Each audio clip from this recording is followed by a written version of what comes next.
Salut! Aujourd'hui, on va vous parler de nos trucs, astuces pour cuisiner plus efficacement. Quand on a un mode de vie un petit peu plus low waste, on achète moins de choses emballées. Puis en fait, ça nous permet de beaucoup plus cuisiner, mais on n'a pas tout le temps non plus toutes nos semaines à passer devant nos fourneaux. Puis on n'a pas tout le temps l'envie aussi, des semaines qui sont plus occupées, on a un petit peu moins de temps.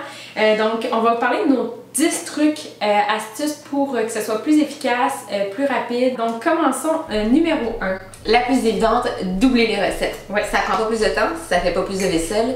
Ben, vous allez toujours avoir des choses dans votre congélateur. Moi, ça me sauve la vie au quotidien d'avoir quelque chose à juste à prendre dans mon congélateur, le réchauffer, puis le souper est fait.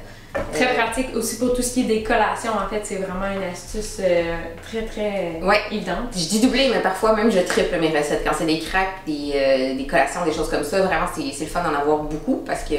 Surtout si vous êtes une grande famille. Là, nous, on n'est pas beaucoup, on est 3.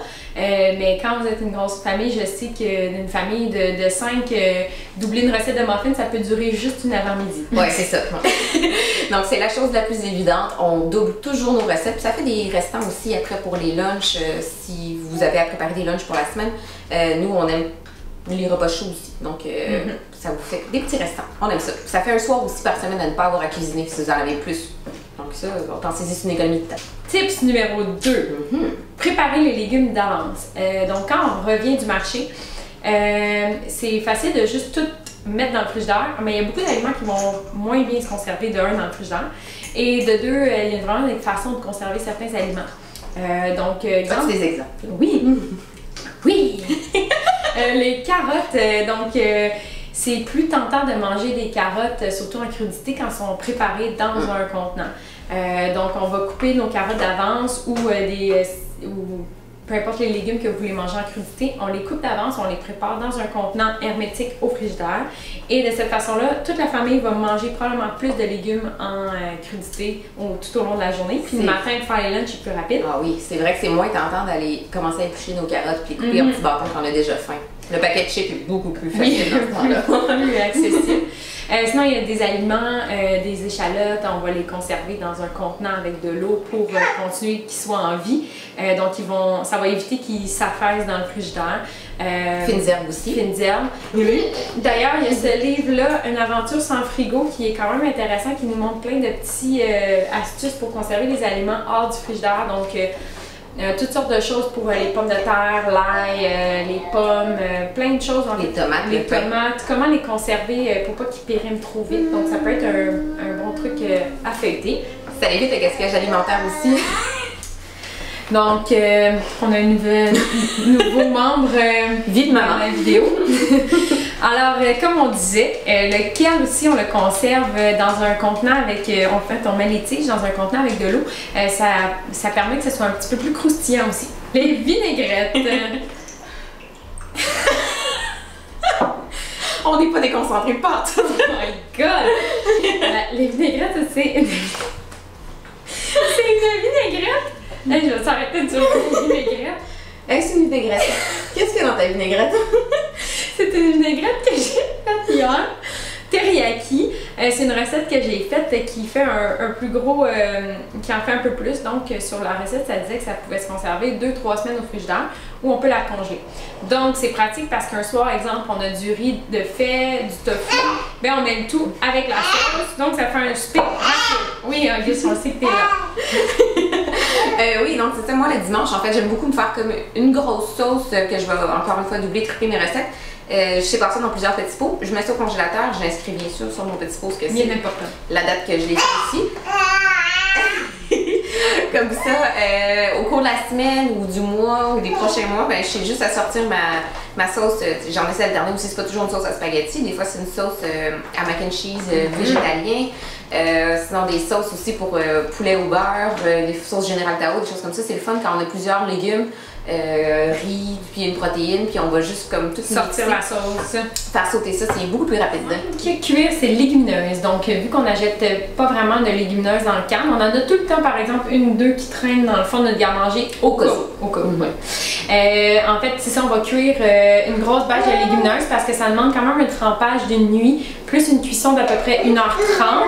Donc, on va en faire plus, puis on va les congeler dans des contenants, des pots maçons, en fait, directement au congélo.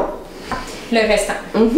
Donc c'est ça, ça se congèle super bien dans un pot maçon. Puis il n'y a pas de... Ça coûte vraiment moins cher d'acheter ces légumineuses en vrac ou en grosse quantité, en fait, sec au lieu de cuit. Oui. Puis en fait, dans les contenants aussi, souvent des BPA, des préservatifs. Des préservatifs, donc c'est plus santé, en fait, de le faire soi-même. Oui.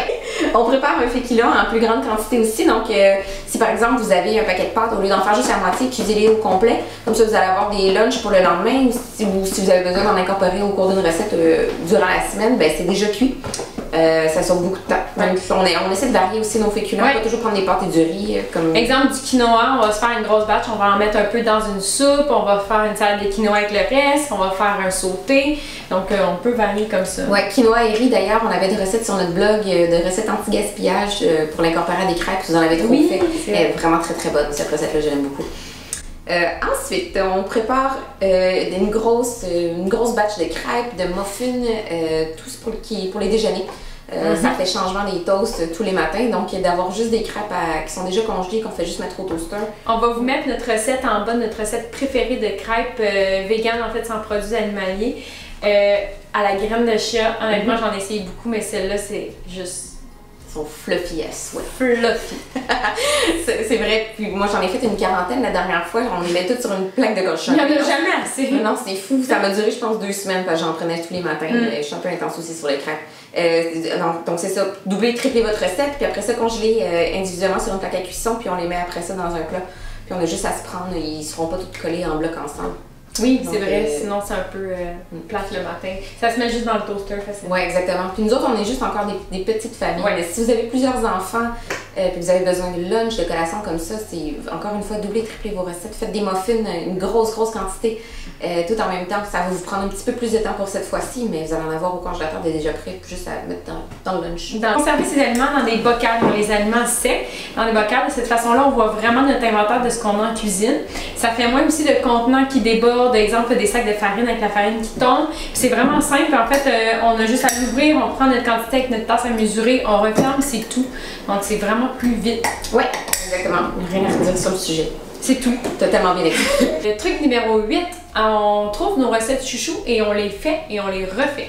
En fait, c'est le fun de varier, d'essayer des choses, mais reste qu'on aime tout le temps un peu les mêmes recettes, donc on les apprend par cœur, puis on a en fait tout le temps dans notre frigidaire au garde-manger les ingrédients pour le faire. Donc exemple, moi je sais que j'aime vraiment beaucoup la soupe ramen de la cuisine de Jean-Philippe, mais j'ai tout le temps ce qu'il me faut pour la faire, donc je le sais que ça me prend 10 minutes la faire, j'ai mes ingrédients, donc c'est un bon dépanneur. Donc d'avoir ces recettes chouchou, en fait, simples. Oui, parce que c'est le fun d'essayer des nouvelles recettes, mais c'est vrai que des fois on aime moins ça, fait qu'on est moins tenté d'en remanger durant la semaine, puis surtout si vous avez fait une grosse quantité, là ça peut devenir un peu du gaspillage, mais quand on a une recette qu'on sait, qu'on connaît du bout des doigts comme ça, c'est facile à faire et rapide. Numéro 9, faire des recettes one pot. Donc c'est des recettes qui nécessitent juste un contenant. Moi c'est mes préférés, j'adore ces recettes-là, surtout les desserts comme un pain aux bananes dans un contenant. Ouais. Puis aussi, ça me fait penser que cuisiner avec une balance, parfois, c'est plus rapide parce qu'on a un contenant qu'on met sur la balance puis on met tous les ingrédients, ça fait moins de vaisselle aussi. Beaucoup de recettes européennes, en fait, on cuisine avec des grammes, donc allez sur les blogs, les recettes européennes, c'est super le fun aussi. Les biscuits de Madame Labrinsky aussi, se cuisine avec une balance et puis c'est vraiment très rapide, donc voilà. Ils sont santé. Ils sont très santé avec de la purée de dattes et compote de pommes, donc sans gras, sans sucre ajouté. Et one pot, on peut aussi faire comme des pâtes. Des pâtes, one pot, un espèce de sauté mexicain. Les choses à la mijoteuse qu'on part le matin aussi. Ah oui, j'en ai pas mijoteuse, mais ça peut être un bon. Moi l'hiver j'aime ça. Coucou! Comme ça, pas besoin de cuisiner le soir, on sait que ça, on est déjà parti le matin. Moi c'est le matin que j'ai plus d'énergie, donc je prépare toute ma journée, puis après ça le soir. À midi, c'est genre. Pour ceux qui n'aiment pas cuisiner ou quand on est pressé, des choses comme ça, nous aussi on n'a pas toujours la motivation, même si on aime beaucoup cuisiner, de se lancer dans des grandes recettes tous les soirs. Il y a vraiment des semaines que c'est comme... Ouais, là on en profite, là on cuisine pour la peine. D'autres semaines, là, il n'y a vraiment pas de motivation. Donc à ce moment-là, il existe des alternatives aussi. Vous avez Pot Maison qu'on a découvert dernièrement, qu'on adore. C'est un service d'aliments déjà préparés, un peu comme un service traiteur qui sont livrés dans des pots, des pots maçons. On commande en ligne le vendredi, puis le lundi, c'est livré dans un point de chute ou chez vous, dans des contenants consignables. Donc, vous utilisez les aliments, vous les mangez au cours de la semaine, puis après ça, vous lavez les pots, vous les retournez dans un endroit de dépôt, des choses comme ça. C'est vraiment super bon. C'était vraiment excellent la fois qu'on l'a essayé. Ouais. Sinon, il existe aussi d'autres des repas traiteurs, comme on disait, dans les épiceries zéro déchet aussi. Ils ont souvent un petit coin de cuisine prête à manger. Que vous pouvez juste prendre souvent un petit repas comme ça. C'est un petit peu plus dispendieux, c'est sûr, que de cuisiner à la maison. Mais c'est un peu plus, ça nous sauve du temps pour les semaines ça néglige pas la qualité de la nourriture qu'on mange. C'est moins cher finalement que d'aller manger au restaurant aussi. Oui. Donc c'est une belle alternative pour les soirées comme ça. Voilà. Donc c'était nos 10 trucs et astuces. Donc j'espère que ça va vous aider à cuisiner plus rapidement puis à profiter en fait du fait de cuisiner plus. Pourquoi pas aussi préparer en fait une liste de ce que vous allez manger pour la semaine, comme ça on n'a pas la question de qu'est-ce qu'on va manger pour souper. Puis, chose que je ne fais pas souvent, mais que je devrais faire plus souvent. La meal prep, moi en fait, depuis que j'ai un enfant, je comprends vraiment l'importance. Ah oui, c'est essentiel. Donc voilà. Et on vous met tous les liens ici. Abonnez-vous à notre chaîne pour plus d'astuces. Merci!